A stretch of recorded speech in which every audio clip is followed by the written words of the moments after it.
Dans un monde obscur et sans espoir, une lumière resplendit. Jésus.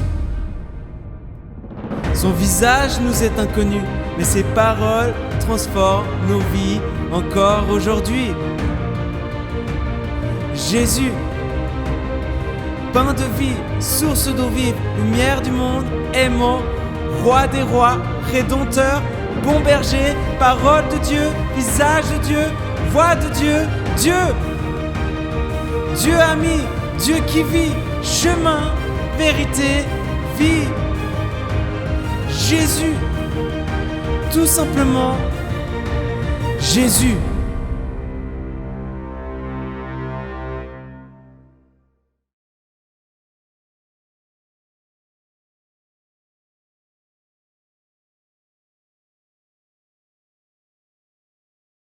Ce matin, nous allons continuer sur la série de Jean. Vous savez, on fait une série Jésus, point. Jésus, point. Le point, il est très important dans ce qu'on veut dire. C'est que c'est Jésus, tout simplement. Et ce matin, je vais vous parler encore de Jean. On va vous parler de Jean, de l'évangile de Jean, de la vie de Jésus, jusqu'en juin, Léo? Jusqu'en juin. Donc, j'espère qu'après, vous aurez envie de relire Jean, puis de se dire « Ah, purée, Léo, il avait dit ça. » Ou Guy, il avait dit ça. Puis ce matin, nous allons voir un passage connu, mais très connu. Peut-être le passage le plus connu de la Bible. Et si vous ne le connaissez pas, c'est pas grave.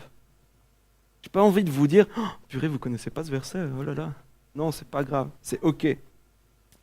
Les dernières semaines, nous avons vu qui est Jésus, qui est Dieu. Dans les chapitres précédents, vous vous rappelez, Jésus a transformé l'eau en vin. Ensuite, il a renversé les tables dans le temple.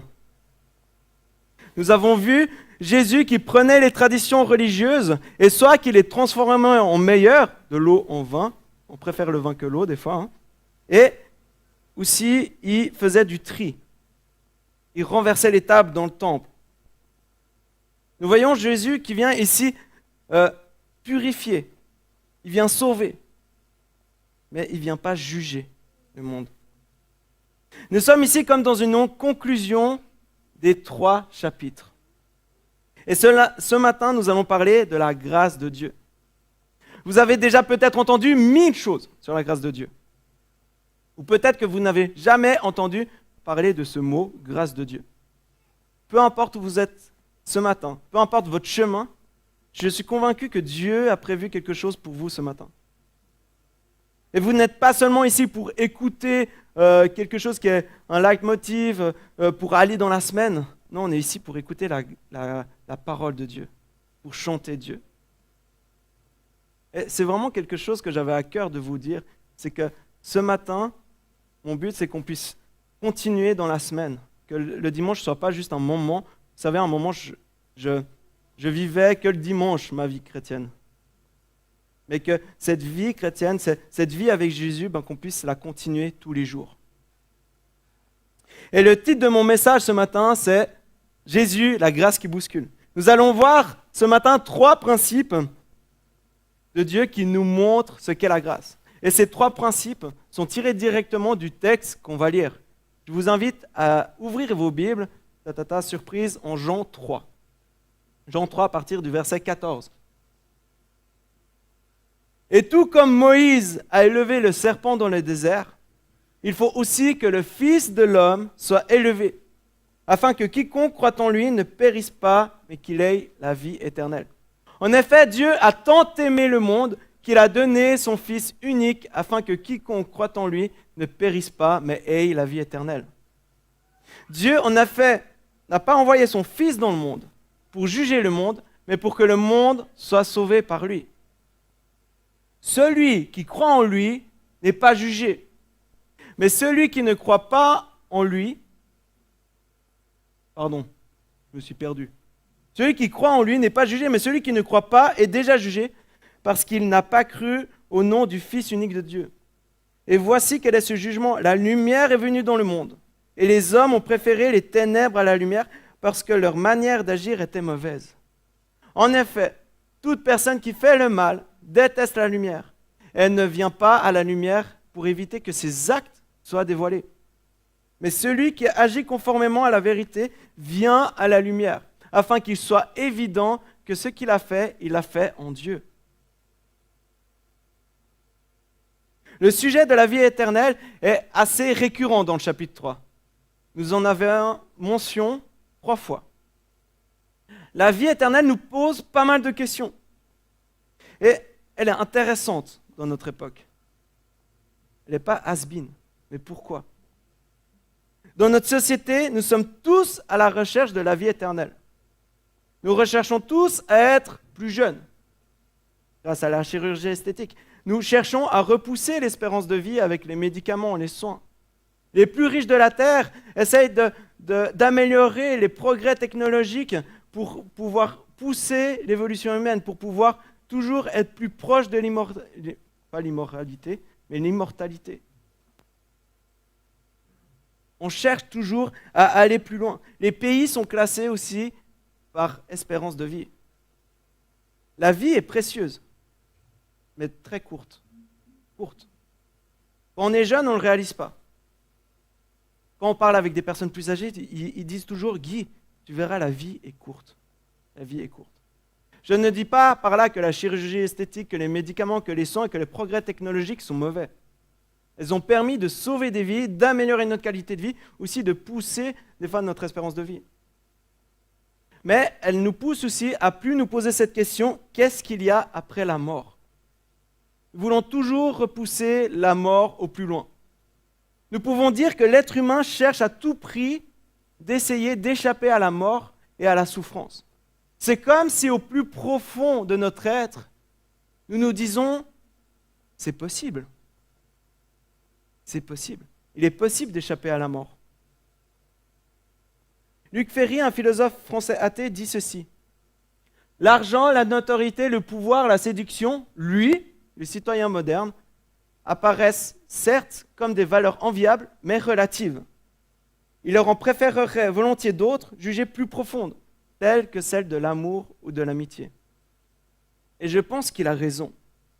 Nous recherchons bien plus que l'argent et toutes ces choses matérielles qui nous entourent, nous savons clairement que ce sont des choses qui ne sont pas stables et qui sont périssables. Et je vous parlais comme si l'être humain cherche toujours à repousser la vie, comme s'il avait une chose dans son cœur qui lui disait que c'était possible. Et je suis convaincu que Dieu a planté une pensée d'éternité dans notre cœur. Il l'a plantée. Mais comment avoir accès à cette éternité, à cette vie éternelle ? Et tout comme Moïse a élevé le serpent dans le désert, il faut aussi que le Fils de l'homme soit élevé afin que quiconque croit en lui ne périsse pas, mais qu'il ait la vie éternelle. Jean fait mention d'une histoire du peuple d'Israël en Nombre 21. En grand résumé, le peuple d'Israël est dans le désert et il commence à rouspéter, un peu comme d'habitude, on commence à avoir l'habitude, vous savez, quand on lit le Pentateuque. Et le peuple d'Israël se rebelle face à Dieu, se rebelle face à Moïse. Ils disent « Oh non, on ne peut plus, en Égypte c'était beaucoup mieux, là on n'a pas à manger, on crève de faim, c'est galère. » Et Dieu, dans sa colère, a envoyé les serpents et puis a mordu les serpents venimeux. Et puis ils ont commencé à mordre les pieds du peuple d'Israël. Et du coup, ils commençaient à mourir. Et le peuple d'Israël vont vers Moïse et puis ils disent « Moïse, dis à Dieu qu'on s'excuse. Désolé, on est trop bêtes. Va vers Dieu et puis intercède pour nous. Qu'il puisse enlever ces serpents d'au milieu d'eux. » Et Moïse, du coup, il va vers Dieu et puis il dit « S'il te plaît, enlève-moi ces serpents. » Et Dieu, il va faire encore plus. Il va lui dire « Fais ceci. Fais un serpent en bronze et place-le sur une perche, sur une planche. Toute personne mordue qui le regardera aura la vie sauve. » Regardez un serpent en bronze sur une planche. Lorsque j'ai relu Nombre dernièrement, j'ai été interpellé par la simplicité de la chose. Il n'avait pas besoin de faire 1000 sacrifices, de faire plein de rituels. La seule chose qu'il devait faire pour être guéri, pour échapper à la mort, c'était de regarder le serpent sur un bout de bois. C'est une simplicité déconcertante. Tu regardes le serpent, tu es guéri, sauvé de la mort. Aussi simple que ça. Et depuis le jardin d'Éden, la figure du serpent est inévitablement liée à celle du diable. Mais le serpent est aussi un symbole élevé par Moïse dans le désert qui a apporté la guérison à tous ceux qui l'ont regardé. Pour Israël, le serpent représentait la miséricorde et un acte rédempteur de Dieu. Jésus, comme le serpent, fut élevé. Il n'a pas seulement apporté la guérison, Jésus nous a apporté la vie. Une qualité de vie éternelle, de vie divine. Et cette vie éternelle avec Jésus n'implique pas seulement le futur, mais également le présent. Cette vie éternelle avec Jésus n'implique pas seulement le futur, mais également le présent, également maintenant, nous ce matin, demain. Mais avant d'être dans cette vie éternelle, nous sommes ici sur la terre. Donc qu'est-ce que ce passage nous enseigne à ce sujet? Premier point, premier principe. La grâce est Dieu qui s'implique dans ton histoire. Dans ton histoire. J'aurais pu mettre le ton en majuscule, dans ton histoire personnelle. Dieu envoie son Fils sur terre. C'est quelque chose d'exceptionnel. Il envoie son Fils. Il vient lui-même personnellement sur terre. Nous avons peut-être l'habitude d'entendre cela. Mais il y a un non-sens par rapport à toutes les religions. Pourquoi un Dieu si grand, si puissant, si lointain, viendrait mourir comme un brigand sur la croix? Pourquoi venir nous offrir cette grâce? Cette grâce qui nous donne la vie éternelle. Cette grâce qui est là pour nous éviter la mort. Faisons un petit exercice. Imaginez-vous une personne célèbre. Une personne célèbre, là on pourrait parler de Beat Feut ou de Marco Andermatt qui a gagné juste avant le Super G. Andermatt, merci. J'ai dû répéter le nom 10 minutes avant le prêche pendant 1000 fois, mais ça n'a pas marché. Ou Angelina Jolie, ou Elon Musk, ou Roger Federer, ou Steffi Graf pour les plus anciens peut-être. Imaginez-vous une star, quelqu'un que vous aimez, que vous admirez, venir vers vous et vous aider personnellement, et même à aller jusqu'à donner sa vie pour vous. Ça semble insensé. Nous voyons ces personnes comme des personnes intouchables, inaccessibles. Des fois, on a le droit d'un petit autographe, on est tout content. Et pour la plupart, ils le sont. Alors, si eux sont intouchables, inaccessibles, imaginez l'être le plus riche, le plus grand, le créateur de toutes choses. Cet être suprême a choisi à un moment de venir sur terre, car il a remarqué que l'être humain ne pouvait pas s'en sortir tout seul. Il a remarqué que pour rétablir une relation personnelle, il était obligé de venir et de se sacrifier pour nous, pour toi, pour moi. Dans la Bible, c'est Dieu qui vient nous chercher, qui vient vers nous. Ce n'est pas l'homme qui va chercher Dieu, mais c'est Dieu qui vient chercher l'homme. La Bible dit même qu'aucun ne cherche Dieu. C'est Dieu qui se révèle. C'est Dieu qui se fait connaître. C'est Dieu qui vient à notre rencontre. Dieu à la recherche de l'être humain depuis la création du monde. Après qu'Adam et Ève aient mangé le fruit défendu, en Genèse 3, il est écrit ceci. Quand ils entendirent la voix de l'Éternel Dieu en train de parcourir le jardin le soir, l'homme et sa femme se cachèrent loin de l'Éternel Dieu au milieu des arbres du jardin. Cependant, l'Éternel Dieu appela l'homme et lui dit, « Où es-tu? Où es-tu » Dieu se balade dans le jardin, il recherche l'homme et la femme. Il sait très bien ce qu'ils ont fait. Il sait très bien, Dieu sait tout. Hein. Cependant, il va les chercher. Où ils sont. Et il les appelle. Il ne veut pas les punir de loin et les laisser tomber et puis dire, bon, ma foi, tant pis pour l'humanité, je retourne chez moi. Non, il va vers eux. Il leur parle, il leur demande pourquoi ils ont fait ça. Et malgré le fait qu'ils ont désobéi, et que cette désobéissance va condamner l'humanité entière, Dieu vient les chercher. Il vient leur parler. Et en plus de leur parler et de venir leur chercher, il leur donne une solution. Et si tu te poses des questions sur Dieu, si tu te sens loin de Dieu, que tu n'arrives plus à entendre sa voix, si tu as l'impression qu'il ne répond pas à tes prières, si tu sens comme un vide de Dieu, si tu crois que Dieu t'a mis de côté et t'a oublié, ou si encore tu veux plus de Dieu, j'ai une bonne nouvelle pour toi ce matin, car Dieu t'a déjà trouvé, il est là. Rien qu'en réfléchissant à ces questions et à vouloir plus de Dieu, ou des réponses à ces questions, Dieu t'a trouvé. Car sinon, tu ne te poserais même pas ces questions. Tu t'en ficherais royalement. Dieu est celui qui vient à notre rencontre personnellement. Il nous cherche, il te cherche. Quelle bonne nouvelle, non? Lorsque nous commençons à questionner Dieu ou nous questionnons nous-mêmes de savoir quel chemin, quelle décision prendre, ou lorsque nous ne savons pas trop ce que Dieu est en train de faire là, ou lorsque nous sommes confrontés à des situations, des circonstances de la vie qui nous arrivent comme des enclumes, comme des coups de marteau, Dieu vient à ta rencontre. Et Jésus vient à ta rencontre. Dieu est l'être suprême rempli d'amour qui veut s'impliquer dans ton histoire. Il vient vers toi et te dit, « Hé, où es-tu? Où es-tu » Dieu est ce Dieu-là. Lorsque nous avons l'impression de couler ou d'être au pied du mur, Jésus, Dieu, vient à notre rencontre, vient à ta rencontre. Pourquoi? Parce qu'il a tant aimé le monde qu'il a donné son Fils. Le terme « temps » ici ne désigne pas une dimension quantitative, mais bien qualitative. Ce n'est pas juste un amour comme une amitié ou autre, c'est un amour profond, incroyable, qui pousse à se sacrifier à notre place. La grâce de Dieu, c'est ça. Elle est l'amour de Dieu qui vient nous chercher alors que nous n'avons rien donné en retour. C'est cette grâce qui est gratuite. Elle ne dépend pas de tes actions, de tes qualités, de tes dons, de qui tu es. Elle t'est donnée gratuitement, personnellement, par Dieu, qui a tant aimé, qui t'a tant aimé, toi. En plus d'être gratuite, nous sommes indignes d'elle.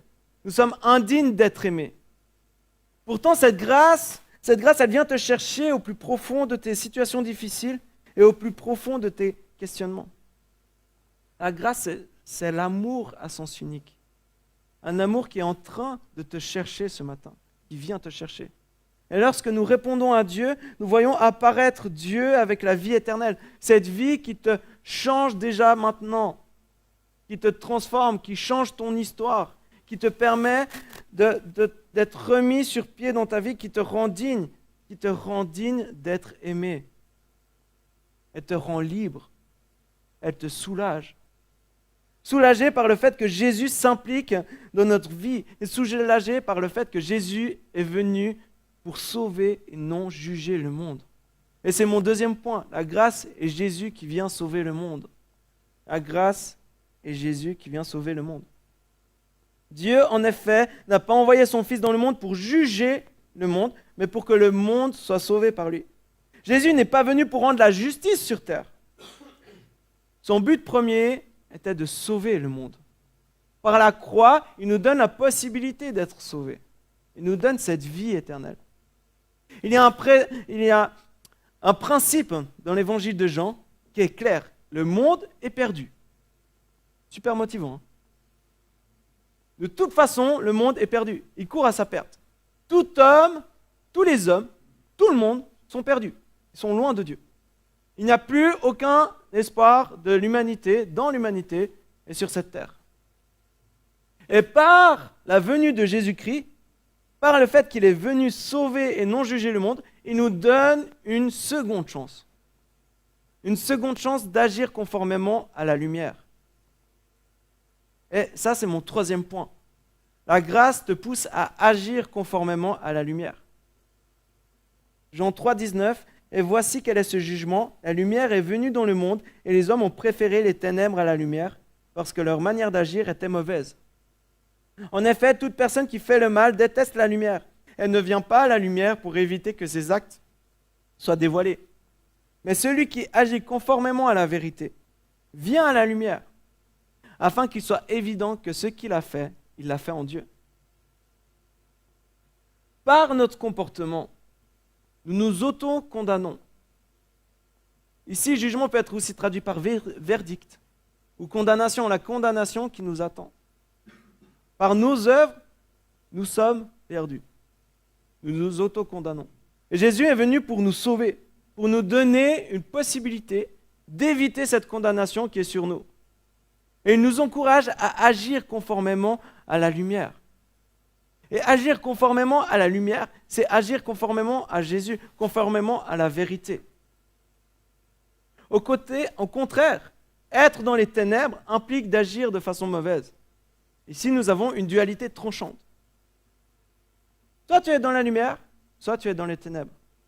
Jean ici est tranchant pour nous pousser à choisir entre les ténèbres et la lumière. Il nous encourage clairement à vivre dans la lumière. Et qu'est-ce que ça implique de vivre dans la lumière? Qu'est-ce que ça veut dire? Vivre dans la lumière, pour moi, implique d'être le plus honnête possible, d'être le plus juste possible, d'avoir le plus d'amour possible, d'avoir l'intelligence de pouvoir se remettre en question lorsque les choses mauvaises, lorsque nos comportements mauvais font surface comme ça, se mettent à la lumière, et Dieu te dit, ben voilà, là tu dois bosser sur ça aujourd'hui. C'est ça, être dans la lumière. Prenons un exemple personnel. Je suis quelqu'un qui a du mal à accepter les critiques négatives, même si elles sont constructives. Des fois, j'ai du mal à recevoir. Ça arrive contre moi, je reçois toutes les choses. Et sur le moment, je suis là, j'ai du mal. Ça blesse mon orgueil, tout ça. Je suis là, purée, ça fait mal. Et quand j'ai cette réaction, je fais, ok Guy, tu reçois cette remarque, tu les notes quelque part ou dans les coins de ta tête ou n'importe, et tu te poses. Et ça, c'est Dieu qui m'a appris, parce qu'avant, je rejetais tout, j'étais genre, non, mais c'est bon. Et du coup, ces remarques négatives, pour finir, après, je les reprends avec Dieu, puis je dis, ok, est-ce que c'est constructif ou pas? Puis des fois, c'est constructif, et des fois, c'est pas constructif. Et c'est ça qui va me pousser plus loin. Je ne dis pas que je suis parfait, et puis je ne dis pas que je prends toutes les remarques négatives comme constructives, et puis que je ne m'améliore pas, j'ai toujours du mal, on a tous du mal à voir ça. Mais Dieu m'a vraiment aidé à transformer mon cœur, à prendre ces critiques, pas contre moi personnellement, mais que je puisse prendre ces critiques pour être meilleur. Pour ne pas être dans la perfection, mais pour être meilleur, pour mieux servir Dieu. Après. Un autre exemple personnel. Je vous dis tous mes défauts, comme ça, c'est... J'aime bien taquiner les gens. Certains rigolent parce qu'ils me connaissent bien. J'aime bien taquiner les gens. Et c'est quand même un défaut parce que ça fait rire ceux qui sont autour, mais ceux qui reçoivent un peu le taquinement, ça lui fait pas... il rigole, il fait... On est d'accord. Et puis, des fois, je taquinais des gens et ça faisait rire tout le monde. Mais ça m'est arrivé des fois où la personne, en fait, elle s'effondrait en larmes devant moi. Et là, j'étais là, oups, j'ai pas fait exprès. Et dans mon cœur, vraiment, j'ai pas fait exprès. C'était quelque chose qui restait chez moi, qui était toujours un peu taquin. Je le suis toujours. Je travaille d'ailleurs sur ça encore et encore et encore. Et Dieu m'a dit, mais regarde Guy, pourquoi elle pleure? C'est ton amie, puis tu l'as fait pleurer. Quoi, pour faire rire les autres? Et ça sert à rien. C'est débile. Puis après, quand on m'envoyait des petites piques, moi j'étais, ça fait quand même mal. Puis Dieu, il était là, alors, pourquoi tu fais ça? Et c'est un comportement que j'essaye de changer encore, que je me suis déjà bien amélioré, je crois. Et c'est vraiment des comportements où je me dis, c'est ça de marcher aussi dans la lumière avec Jésus. C'est tous des petits comportements comme ça, ou des plus grosses choses où je me dis, j'ai envie d'avancer avec Dieu, j'ai envie de changer, j'ai envie au lieu de taquiner les personnes, j'ai envie de les encourager dans leurs dons, j'ai envie de les pousser, qu'ils puissent être encore meilleurs dans ce qu'ils sont eux-mêmes, au lieu de les rabaisser. Puis nous avons tous des choses à travailler dans cette salle. Nous ne sommes pas parfaits. Nous sommes tous imparfaits. Est-ce qu'il y a quelqu'un qui est parfait ici? Ok. Sinon, il aurait pu travailler sur l'orgueil, il n'y a aucun souci. Nous sommes tous appelés à être dans la lumière, à demander à Dieu, Seigneur, mets-moi des choses devant moi à la lumière, comme quoi, là, je ne suis pas bon, là, je taquine trop, là, je suis mauvais perdant aux jeux vidéo, à FIFA, à n'importe. Là, je suis pas très gentil avec mes colocs. J'ai envie d'être un porteur d'amour et j'ai envie d'être un porteur de lumière. J'ai envie que les gens puissent me regarder puis me dire genre, Guy, on voit la lumière à travers toi. Pas on voit la lumière à travers moi. Pas niveau orgueil, mais de dire genre, j'ai envie que les gens puissent voir Dieu. Voir Dieu à travers moi. Et comme nous l'avons vu, nous avons soif de cette vie éternelle. Dieu a planté cette soif de vie éternelle dans notre cœur. Cette vie éternelle n'est pas seulement quelque chose de futur, nous l'avons vu, c'est aussi quelque chose de présent, qui s'insère dans le présent, qui est maintenant. Puis nous pouvons déjà avoir des avant-goûts. Vous vous rappelez, je vous avais parlé de la joie il y a un mois maintenant, et puis nous pouvons avoir ces avant-goûts de joie, d'amour divin. Maintenant, grâce à Dieu. Et cette grâce nous pousse à nous impliquer dans l'histoire des personnes et du monde qui nous entourent, comme l'a fait Jésus il y a 2000 ans. Il a commencé quelque chose, et ensuite il a dit, mais continuez à mes disciples, il a dit, continuez mes œuvres. Vous allez faire même des choses plus grandes que ce que j'ai fait sur terre. Mais continuez, continuez. Et nous avons un coéquipier quand même qui est assez incroyable, c'est le Saint-Esprit. Amen. Sans Saint-Esprit, ça risque d'être difficile. Par mes propres forces, ça peut être bien, ouais, super, mais avec Dieu, ça va être encore meilleur, ça va être encore excellent. Je vais inviter gentiment la louange à venir sur scène. Et en parlant de louange, en fait, vendredi passé, Ruben a fait un message sur l'histoire de l'Église. C'était surprise, je suis arrivé lundi, j'ai fait « je dois faire un truc sur l'histoire de l'Église et le prêche. Ça risque d'être compliqué un peu niveau timing. » On a regardé Ruben avec Léo, puis on a fait « Ruben, tu dois faire un message à tonus. Facile, hein, entre les débuts de l'Église jusqu'à 1500 ans. » Il s'est très bien débrouillé, c'était vraiment bien. Et vous savez, nous pouvons regarder l'histoire de l'Église sous deux angles. Comment les hommes ont détourné l'Évangile et comment ils ont servi l'Évangile. Et ce matin, j'ai envie de vous encourager, de vous exhorter, de servir l'Évangile, de ne pas détourner, de ne pas le détourner ou de ne pas le desservir, d'être des lumières dans notre quotidien. Nous sommes appelés à nous impliquer dans ce monde. Nous sommes appelés à aimer le monde et nous sommes appelés à être cette lumière dans le monde qui brille. Et nous sommes appelés à être nous dans la lumière. Si nous ne sommes pas dans la lumière, comment pouvons-nous être la lumière? Comment pouvons-nous refléter cette lumière divine? Et frères et sœurs, je veux qu'on prenne conscience ce matin que Dieu est venu sur terre pour s'impliquer dans ton histoire, dans mon histoire. Qu'il est venu par amour, qu'il est venu mourir sur cette croix, pas pour juger le monde, mais il est venu pour sauver le monde. Il est venu pour te sauver, toi, pour t'aider, pour être transformé dans la lumière, pour être quelqu'un encore de meilleur, rempli d'amour sur cette terre. Nous avons tellement besoin de personnes qui portent la lumière sur cette terre, qui portent l'espérance. Surtout dans ces mois de Covid, nous avons besoin de ces gens qui sont remplis d'amour, qui sont là, tu es dans la difficulté, viens, je vais t'aider. Ça peut être tellement des petites choses, des petits clins d'œil. Et nous, qu'on puisse aussi grandir dans cet amour, dans cette transformation. Vous savez, nous sommes toujours dans cette marche de sanctification, cette marche pour devenir toujours meilleur. Et des fois, oui, on tombe. Mais il y a la grâce. Il y a la grâce de Dieu. Et Dieu est là. Dieu est là malgré le fait que tu tombes. Et il vient te chercher puis il dit, hey, où es-tu? Où es-tu ce matin? Et viens te chercher personnellement. Je vous invite à fermer les yeux sur vos places.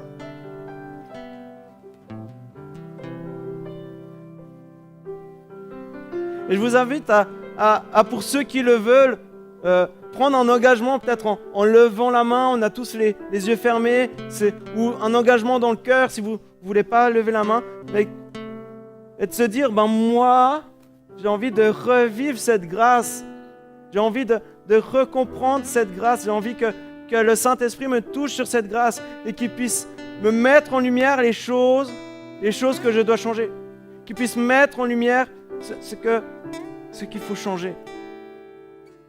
Et Seigneur, merci pour cette grâce. Merci parce que tu as tant aimé le monde. Tu m'as tant aimé personnellement. Tu t'es impliqué dans mon histoire. Tu es mort sur cette croix pour moi.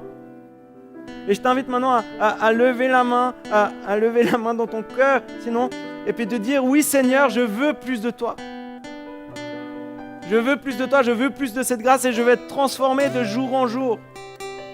Je veux être transformé de jour en jour. Et je vous invite à la prière, à répéter cette prière avec moi pour ceux qui le veulent, pour ceux qui ont levé la main. Seigneur, merci pour cette grâce. Merci parce que tu as donné ton Fils unique sur la croix. Merci parce que j'étais condamné et tu m'as sauvé. Merci parce que tu n'es pas venu juger le monde, mais tu es venu aimer le monde. Merci parce que tu n'es pas venu me juger, mais tu es venu m'aimer. Et Seigneur, je veux faire ce pas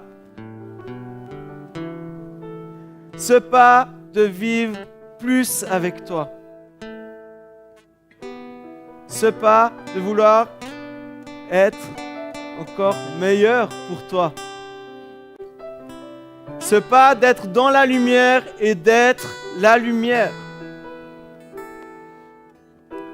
En ton nom, Seigneur Jésus, qui a donné ta vie pour moi. Amen.